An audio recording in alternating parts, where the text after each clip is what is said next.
할렐루야. 6월 4일 금요일입니다. 시편 4편 1절부터 8절까지 말씀 통해 은혜 나누도록 하겠습니다.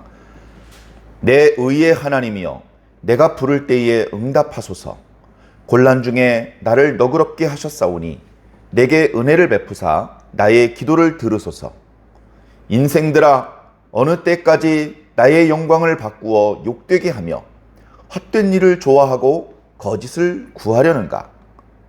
여호와께서 자기를 위하여 경건한 자를 택하신 줄 너희가 알지어다. 내가 그를 부를 때에 여호와께서 들으시리로다. 너희는 떨며 범죄하지 말지어다. 자리에 누워 심중에 말하고 잠잠할지어다. 의의 제사를 드리고 여호와를 의지할지어다. 여러 사람의 말이 우리에게 선을 보일 자 누구뇨 하오니 여호와여, 주의 얼굴을 들어 우리에게 비추소서. 주께서 내 마음에 두신 기쁨은 그들의 곡식과 새 포도주가 풍성할 때보다 더하니이다. 내가 평안히 눕고 자기도 하리니 나를 안전히 살게 하시는 이는 오직 여호와이시니이다. 아멘. 어제 묵상했던 3편과 함께 오늘 4편은 짝을 이루는, 3편과 짝을 이루는 그런 시편으로 많이 알려져 있습니다. 특히 오늘 읽은 시편 4편 마지막 부분에 내가 평안히 눕고 자기도 하리니, 이런 표현이 있는데요. 이런 표현은 3절에도 3편에도 나타나는 표현입니다. 우리들의 일상이 자고 또 깨고 그런 것들의 반복이죠. 그런데 불안함과 두려움 가운데 제대로 자지도 못하고 그렇게 하는 것이 아니고 하나님의 은혜 가운데, 보호하심 가운데 편안하게 잠을 청할 수 있는 그런 은혜를 하나님 앞에 찬송을 하는, 그리고 여러 환난 중에도 그런 하나님의 은혜를 기대하는 그런 모습들이 나타나고 있습니다. 그래서 후대에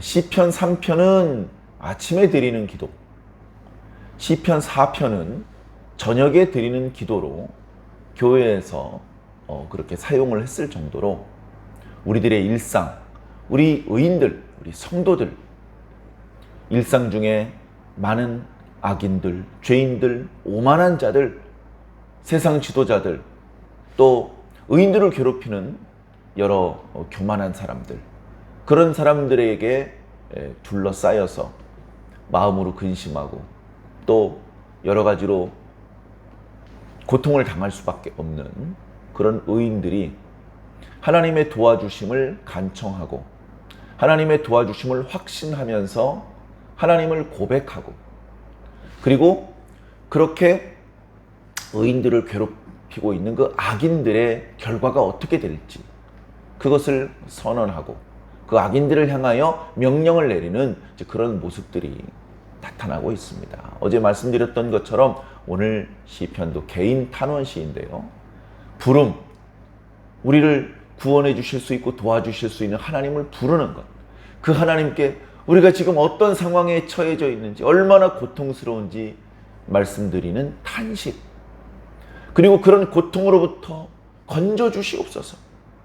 우리의 기도를 들으시고 우리를 이 고통에서 끌어올려 주시옵소서라고 간청하는 청원, 그리고 그 고통으로부터 반드시 건져주실 것이다 라는 것을 믿는 고백과 감사의 내용, 특히 이 감사의 내용은 아직 자신이 완전히 그 고난에서 건짐을 받지 못했는데도 불구하고 여전히 현실적으로는 고난과 고통의 연속임에도 불구하고 이제 곧 하나님께서 나를 구원해 주실 것이라는 믿음의 확신 가운데 벌써부터 감사를 미리 하나님 앞에 노래하는 그런 놀라운, 그런 앞서 나가는 신앙의 고백의 모습이 나타나기까지 하는 그런 것이, 우리가 과거 이 시편을 기록했고 이 시편의 말씀을 읽으면서 위로를 받았던 신앙의 선배들, 선배 의인들의 뒤를 이어서 우리가 그 의인의 계보를 잇고 있는 성도들로서 우리가 본받아야 되는, 우리도 이 시편의 내용과 함께 기도하고 이 시편의 내용과 함께 눈물 흘리고 이 시편의 내용과 함께 기뻐하며 감사할 수 있는 자들이 되는 것이 마땅한 줄로 믿습니다. 자, 말씀을 한번 살펴보겠습니다. 내 의의 하나님이여. 학자들의 말로는 하나님을 이렇게 부르는 장면은 여기 이 시편에 유일하다고 합니다. 시편 4편이. 나의 하나님이여, 나의 의여, 이렇게 말하고 있는 것을 내 의의 하나님이여, 이렇게 번역을 했는데요. 하나님이야말로 나의 의로움이시다 라고 고백을 하는 것입니다.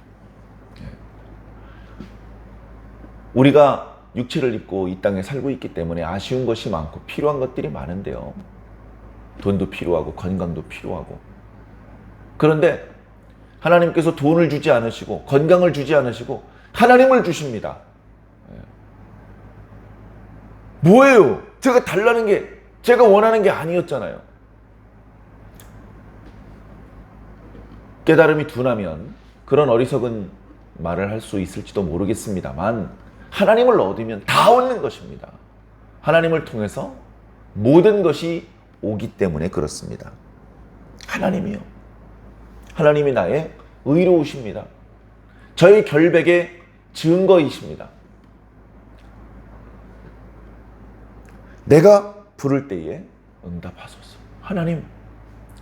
하나님을 부르는 부름과 기도에 응답해달라는 청원의 내용이 담겨져 있죠. 왜 기도를 합니까? 내가 부를 때에 라는 표현은 내가 부르짖을 때에 라는 의미입니다. 내가 하나님을 부를 때 단순히 그런 의미를 넘어서 지금 제가 고통 가운데 있습니다. 특히 저 악인들이 내뱉는 저 악한 말들 때문에 내 마음이 너무나 아픕니다. 이 아픔을 끌어안고 하나님 앞에 부르짖어 기도할 때 지체하지 말고 속히 응답하여 주시옵소서. 곤란 중에 나를 너그럽게 하셨다. 이거 이제 원어의 의미대로 설명을 드리자면요. 내가 아주 좁은 곳에 있을 때, 아주 좁은 곳에 갇혀 있으면, 좁은 길을 걷고 있으면, 또는 운신의 폭이 좁을 때 괴롭지 않습니까? 그런 상황에 있을 때 하나님께서 나를 넓은 공간을 허락해 주셨다. 운신의 폭을 넓혀 주셨다.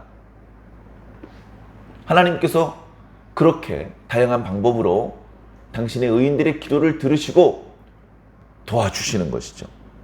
그렇게 해주셨던 것처럼 나에게 또다시 은혜를 베푸셔서 내 기도를 들어주시옵소서. 2절에 인생들아, 세상의 모든 사람들을 지칭하는 것 같지만 이 표현은 세상에 있는 사람들 중에서도 부유하고 기득권을 행사하고 있고 세상의 군한과 관원에 해당되는, 의인들을 괴롭히는 악인에 해당되는 사람들을 가리키는 말입니다. 그런데 너희 악인들이여 라고 한정지어서 지칭하지 않고 인생들아 라고 표현한 것을 보니까 세상 대부분의 사람들이 악인으로 분류되고 있는 것 같습니다. 내가 왜 악인이야? 억울한 마음이 드는 사람도 많이 있을지 모르지만 결정적인 순간에 악인의 역할을 하고 있다면 그 사람은 악인으로 분류될 수밖에 없는 것입니다. 우리는 평상시 넉넉할 때뿐 아니고 여러 가지로 상황이 안 좋을 때도 악인으로 역할을 하면 안 됩니다. 안 좋은 상황일 때도 의인의 역할을 할 수 있어야 하나님께 불쌍히 여김을 받을 수 있고 도움과 보호를 받을 수 있는 줄로 믿습니다. 이 악인들은 나의 영광을 바꾸어 욕되게 하며, 여기도 3편과의 연관성이 나타나죠. 3편에서 하나님께서는 나의 방패시고 나의 영광이시고 내 머리를 드시는 분이십니다 라고 고백을 했는데요. 그 나의 영광, 그것을 욕된 것으로 바꾼다. 너희 인생들, 너희 악인들이. 어찌하여 헛된 일을 좋아하고 거짓을 구하려고 하느냐. 3절, 너희 인생들은 다음에 두 가지를 꼭 기억해야 할 것이다. 너희들이 함부로 괴롭히고 욕하고 있는 그 의인들의 하나님께서 택하셨다는 것을 기억해라. 그 의인들을 3절에서는 경건한 자라고 표현하고 있죠. 경건한 자. 이 경건한 자는 하나님의 인자하심을 경험한 자입니다. 이 경건한 자라는 말 속에 그런 의미가 있습니다. 두 가지 의미인데요. 하나는 하나님의 인자하신 사랑을 경험했다는 것이고요. 또 하나는 그렇게 경험한 인자한 사랑을 주변에 베푸는 사람이라는 것입니다. 바로 의인들이죠. 바로 복 있는 사람들이죠. 바로 하나님께 피하는 자들이죠. 바로 오늘 우리들이 이런 사람들이 되어야 합니다. 함부로 말하고 거짓을 구하는 자들이요, 똑똑히 알아라. 하나님께서 경건한 자를 자기를 위하여 택하셨다. 세상 모든 사람을 선택하시는 것이 아닙니다. 세상 모든 사람이 하나님의 눈에 경건한 자로 분류되는 것이 아닙니다. 훨씬 더 많은 사람들이 악인으로 분류되고 어리석은 자로 분류되는 가운데 경건한 자로 분류되는 자들이 있습니다. 그들을 하나님께서 자기 백성으로 선택하신 거예요. 그뿐만 아니라 그렇게 선택하신 그 경건한 자들이 하나님께 부르짖을 때 하나님께서는 반드시 들으신다. 그러고 보니까 1편에 나의 기도를 들으소서, 내가 부르짖을 때 응답하소서라고 기도했던 이 시인도 이 경건한 자에 포함되고 있는 것 같습니다. 이 경건한 자에 포함되지 않는 사람은 시편 4편을 아무리 읽어도 위로도 못 받고 감동도 못 받겠죠. 그러나 경건한 자에 해당되는 사람은 시편 4편을 읽으면서 눈물을 글썽거리며 가슴이 뜨거워지는 것을 느낄 것입니다. 자, 너희 어리석은 자들이여, 너희 악인들이여, 너희 함부로 말하며 거짓 것을 구하는 자들이여, 이제 그 거짓 것을 구하는 일을 멈추고 함부로 말하는 것을 그치고, 그리고 4절과 5절처럼 하여라 라는 말씀이 이어지고 있습니다. 너희는 떨어라. 너희는 범죄하지 말아라. 그리고 그 악한 꾀를 공경은히 막 말하지 말고 신중해 말해라. 마음속으로만 말하고 잠잠해라. 너희들이 하는 말 중에 하나님께 복을 받을 말보다 저주를 불러올 말을 더 많이 하는구나. 그러니까 말을 함부로 막 쏟아내기 전에 마음속으로 좀 깊이 생각을 좀 먼저 해라. 그리고 그 저주를 불러올 수도 있는 그런 말을 함부로 쏟아내지 말고 좀 잠잠해라. 자, 그리고 5절, 의의 제사를 드리고 여호와를 의지하라. 이것은 의인과 악인을 구별할 필요 없이 이 땅에 살고 있는 모든 인생들이 지켜야 될 말씀인 줄로 믿습니다. 우리는 하나님께 의의 제사를 드려야 됩니다. 이 의의 제사를 드린다는 말 속에도 두 가지 의미가 있습니다. 자, 우리는 예배를 드리지만 구약의 하나님의 백성들은 제사를 드렸죠. 여기서 의의 제사라는 것은 두 가지 의미가 있는데, 첫 번째는 올바른 제사를 드리라는 것입니다. 올바른 제사는 당연히 율법에 하나님께서 모세를 통해서 명하셨던 그대로, 그 방법대로 그 정성과 그 진실함을 다 담아서 하나님 앞에 제사를 드려야 되는 것이죠. 자, 두 번째, 이게 더 중요한데요. 우리가 살고 있는 일상, 하나님 앞에 제사 드리는 시간이 아닌 그저 그냥 일상의 그 수없이 많은 그 시간들을 올바른 말과 행동을 하는 모습으로 하나님 앞에 제사를 드려라. 우리가 평상시에 말하고 행동하는 그 모습, 그 모든 것들이 하나님 앞에 올려지는 올바른 제사가 되도록 살아라. 이것이 의의 제사를 드리라는 말씀 속에 담겨져 있는, 어쩌면 율법의 기준에 맞추어서 올바른 제사를 드리라는 말씀보다 더 중요한 메시지입니다. 오늘 우리 성도들은 얼마나 하나님의 뜻대로, 하나님의 방법대로 일상의 시간들을 보내고 계십니까? 우리는 우리의 일상의 시간들을 통해서 얼마나 많이 하나님의 말씀을 떠올리고 기억하고 그 말씀대로 살기 위해 몸부림치십니까?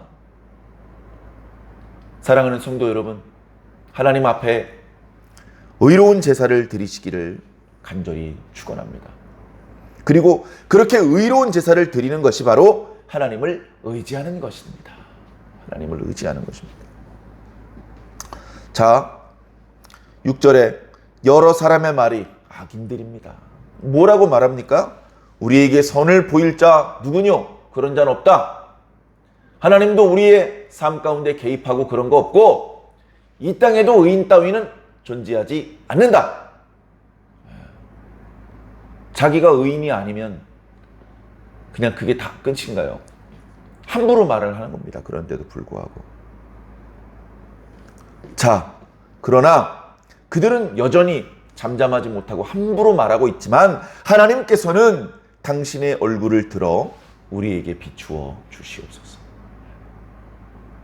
아니, 어려운 게 많은데, 필요한 게 많은데 그 필요한 걸 좀 하나님께 구하지. 하나님의 얼굴이 뭐가 필요해? 하나님의 얼굴이 가장 필요합니다. 가장 시급합니다. 돈은 좀 늦게 주셔도 되는데, 건강은 좀 내일 회복시켜 주셔도 되는데, 하나님의 얼굴은 지금 당장 우리를 비춰주셔야 돼요. 이게 더 시급합니다. 이 말씀은 민수기 6장에 제사장의 축복 기도문이 떠올라지게 하는 말씀입니다. 주는 그 얼굴을 드사 당신의 백성을 향하여 비추어 주시옵소서. 하나님의 얼굴이 우리에게 가장 필요한 겁니다. 우리가 모든 것을 가졌다 할지라도, 돈도 있고 명예도 있고 지식도 있고 권력도 있고 다 가졌더라도 하나님이 다른 데를 쳐다보고 계시면, 하나님 어디 계시지? 하나님이 필요한데 하나님의 뒤통수만 보인다면 틀린 겁니다. 끝난 겁니다. 아무것도 가지지 못한 것입니다. 하나님의 얼굴이 필요합니다. 그래서 그것을 아는 의인들은, 그것을 아는 은혜자는 신음하면서 기도할 때 주여, 주의 얼굴을 내게 비추어 주시옵소서. 주의 얼굴만 나를 바라보아 주시면 모든 문제가 해결될 것으로 믿습니다. 그런 고백을 드리는 것이죠. 7절과 8절은 하나님의 도와주심과 회복하여 주심, 그리고 그렇게 됐을 때 얻게 될 평안에 대하여 미리 하나님께 감사하는 것입니다. 주께서 내 마음에 주신 기쁨은 저 악인들의 곡식과 포도주가 많았을 때의 기쁨보다 더 큽니다. 곡식과 포도주는 필요합니다. 그런데 곡식과 포도주로 얻을 수 있는 기쁨하고 하나님께서 주시는 기쁨하고는 그 크기와 그 수준이 다르다는 것이죠. 하나님께서 주시는 게 훨씬 더 좋고 훨씬 더 크다. 우리는 그게 훨씬 더 필요하다. 그런 고백입니다. 마지막 절, 내가 평안히 눕고 자기도 하리니. 악인들이 둘러싸고 있어도 두려워하지 않습니다. 원수들이 군대를 몰고 와서 나를 빽빽히 애워쌀지라도 두려워하지 않는 것이죠. 나를 안전하게 살게 하시는 분은 여호와 하나님이시기 때문이다. 야, 적들이 군대를 몰고 왔대. 얼마나 몰고 왔대? 5,000명 몰고 왔대. 야, 10,000명 준비시켜. 적이 5,000명을 몰고 왔을 때 나를 지켜줄 수 있는 병사가 10,000명은 있어야 발을 뻗고 잘 수 있다는 건 잘못된 것이죠. 10,000명 있어도요, 발 뻗고 못 잡니다. 밤에 기습하면 어떡하지? 자객을 보내면 어떡하지? 내가 먹는 음식에 독을 탔으면 어떡하지? 내 옆에 있는 신하들이 배신했으면 어떡하지? 저 녀석이 뇌물을 받고 나를 죽이려고 기회를 엿보면 어떡하지? 들어누워 잠을 청할 수 있겠습니까? 하나님이 필요한 겁니다. 하나님. 사랑하는 성도 여러분, 여전히 어려움이 많고 아쉬움이 많을지라도 낙심하지 마십시오. 하나님께 기도하십시오. 원망해도 이상하지 않은 상황에 원망하지 않고 기도할 수 있는 신앙의 내공이 우리 사랑하는 완주중앙교회 성도들에게 꼭 있기를 바랍니다. 기도하시기 바랍니다. 기도하는 가운데 우리의 기도를 하나님께서 듣고 계시다는 것을 느끼시기 바랍니다. 아직 문제가 해결되어 있지 않았지만 하나님께서 당신의 얼굴을 우리를 향하여 드시는 것만으로도 마음속에 기쁨이 충만하시기를 바랍니다. 그리고 기도가 마친 이후에 일상의 삶을 살면서 우리의 모든 아쉬웠던 것들을 하나님의 방법으로 해결하시는 것을 보시면서 하나님을 찬양하시기를 바랍니다. 이제 일주일간의 일상의 일들을 마무리해야 되는 금요일입니다. 일상의 일들도 성실하고 지혜롭고 정직하게 잘 해결을 하시면서 하나님께서 우리들의 일상 가운데 나타나시고 우리의 기도를 응답해 주시는 것들을 체험하게 되시기를 주님 이름으로 간절히 축원합니다.